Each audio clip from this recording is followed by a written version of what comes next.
Bom dia, meus irmãos, meus amigos, nosso grupo Grãozinhos no Caminho, do nosso canal aqui do YouTube.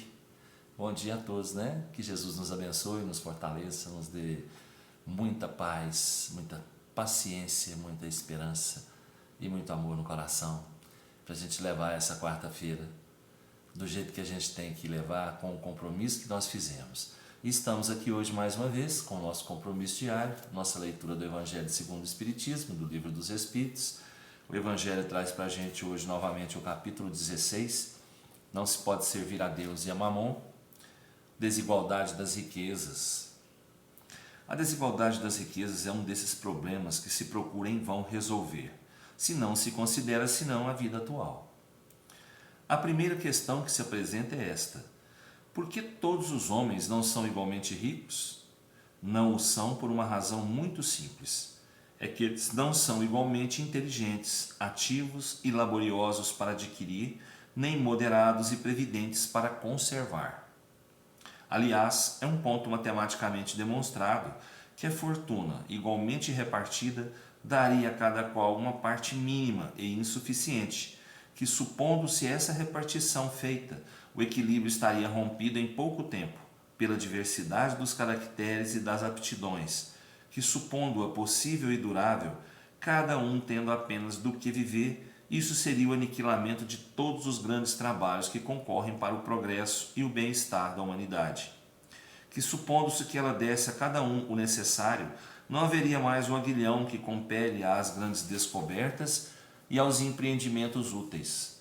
Se Deus a concentra em certos pontos, é porque daí ela se derrama em quantidade suficiente segundo as necessidades. Admitindo isso, pergunta-se por que Deus a dá a pessoas incapazes para fazê-la frutificar para o bem de todos. Aí ainda está uma prova da sabedoria e bondade de Deus. Dando ao homem o livre-arbítrio, quis que ele alcançasse por sua própria experiência a distinção do bem e do mal, e que a prática do bem fosse o resultado dos seus esforços e da sua própria vontade.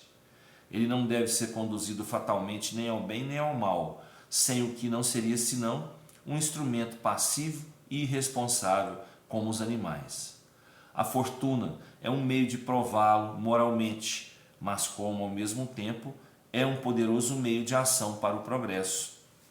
Deus não quer que ela fique muito tempo improdutiva e por isso a desloca incessantemente. Cada um deve possuí-la para experimentar servir-se dela e provar o uso que dela sabe fazer. Mas como há impossibilidade material de que todos a tenham ao mesmo tempo, que aliás se todo mundo a possuísse ninguém trabalharia e o aprimoramento do globo com isso sofreria, cada um a possui a seu turno. Quem não a tem hoje já a teve ou terá numa outra existência, e quem a tem agora poderá não tê-la mais amanhã. Há ricos e pobres, porque Deus, sendo justo, cada um deve trabalhar a seu turno. A pobreza é para uns a prova da paciência e da resignação. A riqueza é para outros a prova da caridade e da abnegação.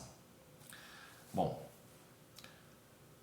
nós que estamos aí, né, passando as nossas necessidades físicas, as nossas necessidades financeiras, questionamos às vezes o porquê, né, de muitos terem a riqueza em suas mãos e muitos, né, passando aí apertados suas vidas, custando a viver, né, com o pouco que resta a eles. Deus é justo, sábio, Ele está nos testando a todos os momentos, né? Se Ele deu a alguns as melhores condições financeiras nessa encarnação, é porque esses precisavam passar por essa prova, pela prova da riqueza, de saber utilizar aquilo que tem, né?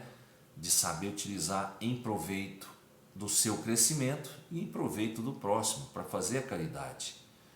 Se Deus deu a eles essas condições, o livre-arbítrio deles é que vai definir o que eles vão fazer com essa oportunidade que Deus deu.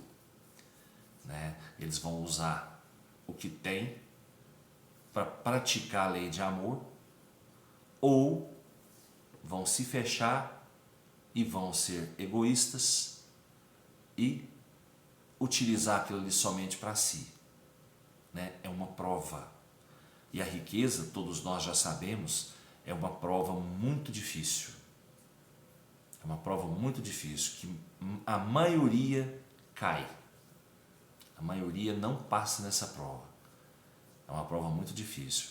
E como a própria leitura disse, todos nós ou já passamos ou vamos passar por essa prova, né? Resta-nos saber se nós já utilizamos lá atrás com sabedoria ou não. E resta-nos procurar, né, aprender um pouquinho mais as coisas de Deus, para a gente poder utilizar quando for a nossa vez, né, com sabedoria e com amor, a riqueza que virá. Quem não tem as condições, está passando a prova da pobreza, é porque também necessita passar para saber como é, né, ser pobre, como é ter necessidades. É uma prova dura, sim, mas é uma prova passageira, como tudo aqui na terra é passageiro. Tudo é passageiro, né? Então vamos ter paciência, vamos ter resignação e vamos ter muita gratidão ao Pai por podermos, né, ter com o que sobreviver, com o que viver. Se todos tivessem condições financeiras, se todos fossem nivelados, haveria progresso no mundo? Não, porque o homem não teria aquela vontade de melhorar, aquela vontade de crescer, vontade de aprender. Ele não teria mais isso, porque está tudo aqui na mão dele, né? É uma coisa para a gente pensar. Se todos fossem iguais nesse mundo, não haveria progresso. E sem o progresso, não haveria crescimento moral. Porque junto com o progresso, tem que ter o crescimento moral.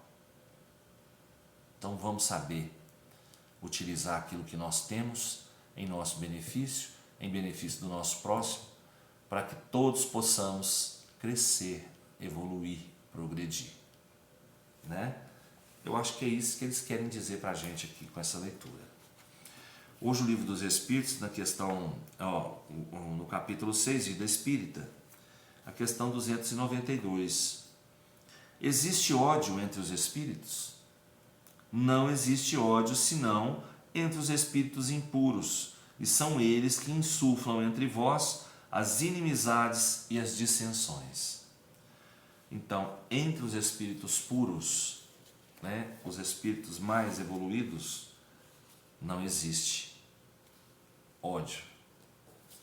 Existe muita coisa boa, muito amor. Mas entre os espíritos que ainda estão em evolução, que ainda estão imperfeitos, o ódio ainda faz parte da sua caminhada. E são eles que nos procuram aqui, né, insuflando em nós, né, os nossos defeitos. Né? Os nossos defeitos, eles exacerbam isso na gente.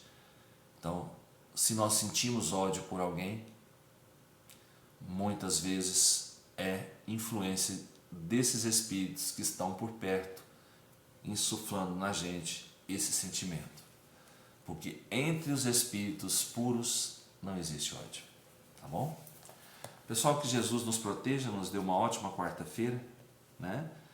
Que a gente possa refletir um pouquinho sobre essas leituras de hoje, né? Poder praticar um pouquinho mais a lei de amor e caridade, para a gente crescer um pouquinho mais. Até amanhã, se Deus quiser, e eu tenho certeza que Ele quer. Beijo no coração, pessoal. Fiquem com Deus.